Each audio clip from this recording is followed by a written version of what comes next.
പിന്നെ STPക്ക് കൃത്യമായ നിലപാടുകളുണ്ട്.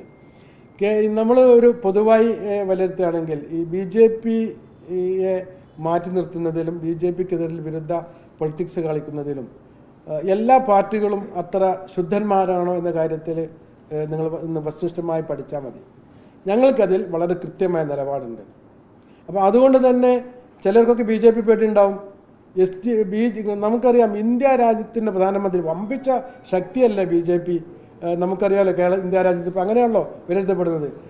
BJPയുടെ പ്രധാനമന്ത്രി പിന്നെ നരേന്ദ്രമോദിയും അവരുടെ ഉരുക്കു മനുഷ്യൻ അവർ വിശേഷിപ്പിക്കുന്ന ആഭ്യന്തരമന്ത്രി പിന്നെ അമിത്ഷായും STPയെക്കുറിച്ചാണ് പല പൊതുയോഗങ്ങളും കർണാടകത്തിൽ വരുമ്പോൾ, കേരളത്തിൽ പത്തനംതിട്ടയിൽ വന്നപ്പോഴൊക്കെ STPയെക്കുറിച്ച് ഭയങ്കരമായി പരാമർശം നടത്തുന്നു. അതിനർത്ഥം എന്താണ്? STPയെ BJP ഭയപ്പെടുന്നു. അപ്പോൾ BJPയെ ചില ഘട്ടങ്ങളിൽ പിണക്കാൻ കഴിയാത്ത ചില താല്പര്യങ്ങൾ അവർക്കൊക്കെ ഉണ്ടാവും. അതുകൊണ്ടായിരിക്കണം എന്നാണ് ഞങ്ങൾ മനസ്സിലാക്കുന്നത്. അല്ലാതെ വേറെ കാരണം നമ്മൾ കാണുന്നില്ല. STPI എന്ത് വർഗീയപരമായ പ്രവർത്തനമാണ് ഇന്ത്യ രാജ്യത്ത് നടപ്പിലാക്കിയത്? എന്തെങ്കിലും ഒരു തെളിവ് ആർക്കെങ്കിലും പറയാൻ പറ്റുമോ? ഞങ്ങൾ ഉയർത്തുന്ന ഞങ്ങളുടെ അജണ്ടകൾ കൃത്യമാണ്.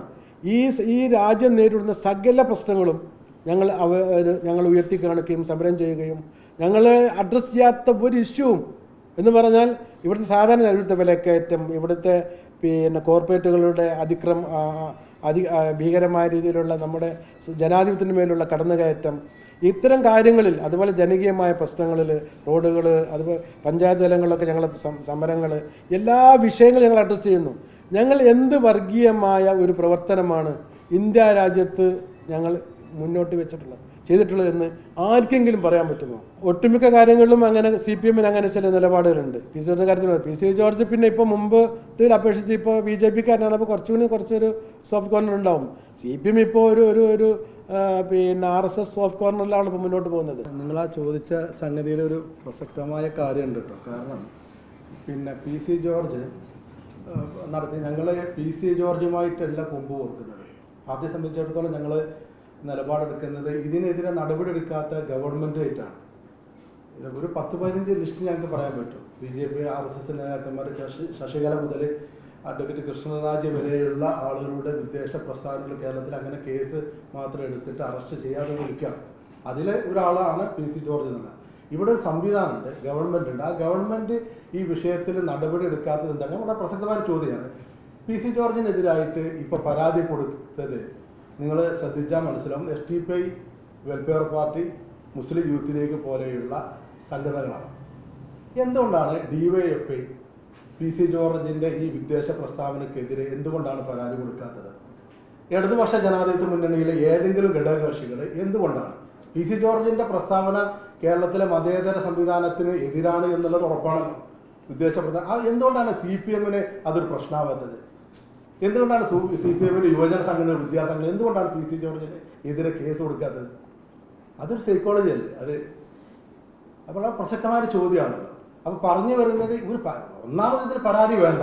കാരണം ഒരു നാട്ടിലിപ്പോൾ ഒരു കൊലപാതകം നടന്നു. ആ കൊലപാതകം നടക്കുമ്പോൾ അവിടെയുള്ള ആളുകൾ ആരും പരാതി കൊടുക്കേണ്ടെന്ന് തീരുമാനിച്ചാൽ അവിടെ കേസ് വരില്ലേ? ഇത് അതുപോലുള്ള ഒരു സ്റ്റേറ്റിനെതിരായിട്ട് രാജ്യത്ത് മുഴുവൻ രണ്ട് വിഭാഗങ്ങൾ ഭിന്നിപ്പിക്കുന്ന വർഗീയ കലാപത്തിന് തുടക്കം കുറിക്കുന്ന രീതിയിലുള്ള വിദ്വേഷ പ്രസ്ഥാനം നടത്തുമ്പോൾ അത് ഗവൺമെൻറ് നോക്കിയെടുക്കേണ്ട, ഒരു പരാതിക്ക് നോക്കിയെടുക്കേണ്ട സംഗതിയല്ല. ഇവിടെ ഇപ്പോൾ ബോബി ചെമ്മണ്ണൂരിനെ അറസ്റ്റ് ചെയ്തത് നിങ്ങൾക്കറിയാമല്ലോ. എറണാകുളത്ത് കേസിടുകയാണ്. എറണാകുളത്ത് കേസിട്ടിട്ട് വയനാടുള്ള ബോബി ചെമ്മണ്ണൂർ ഇന്ന് ജയിലിലാണ്. അയാളെ വയനാട്ടിൽ നിന്ന് പിടിച്ചുകൊണ്ട് വന്ന് 2 മണിക്കൂറിൻ്റെ ഉള്ളിലാണ്. ഇങ്ങനെ സംവിധാനം കേരളത്തിലുണ്ട്. എറണാകുളം സെൻട്രലിൽ പോലീസ് സ്റ്റേഷനിൽ പരാതി ഹണി റോസ് കൊടുക്കുമ്പോൾ 2 വ്യക്തികൾ തമ്മിലാക്കുക. അവരുടെ പ്രശ്നം കൊണ്ട് ഈ രാജ്യത്തെ എന്തെങ്കിലും 2 വിഭാഗങ്ങൾ തമ്മിൽ എന്തെങ്കിലും പ്രശ്നങ്ങൾ ഉണ്ടാവില്ല. 2 വിദ്വേഷം ഉണ്ടാവില്ല. വർഗീയ കലാപത്തിന് സാധ്യത ഒന്നും ഉണ്ടാവില്ല. 2 വ്യക്തികൾ തമ്മിൽ, ഞാൻ അതിനെ ചെറുതാക്കിയാണ്, പക്ഷെ 2 വ്യക്തികളിൽ ഒതുങ്ങിയ സംഗതിയാണ്.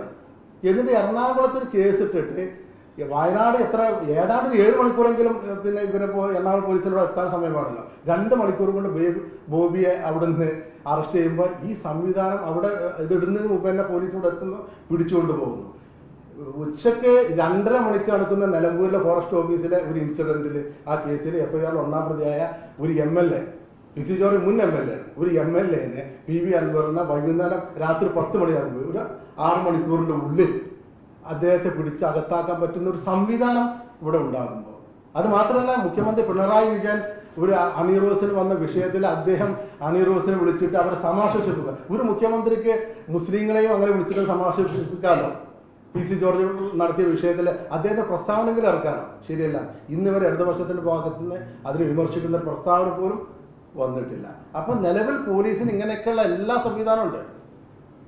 എന്നിട്ട് ആ സംവിധാനം എന്തുകൊണ്ട് ഈ ഇവിടെ കേരളത്തിൽ അത് ഉയരുന്നില്ല എന്നുള്ള വളരെ പ്രസക്തമായ ചോദ്യമാണ് ഞങ്ങൾ ചോദിക്കുന്നത്. അല്ലാതെ ഒരു വ്യക്തിപരമായ പിന്നെ ഈ പറയപ്പെടുന്ന വ്യക്തികളല്ല ഇതിന്റെ വിഷയം.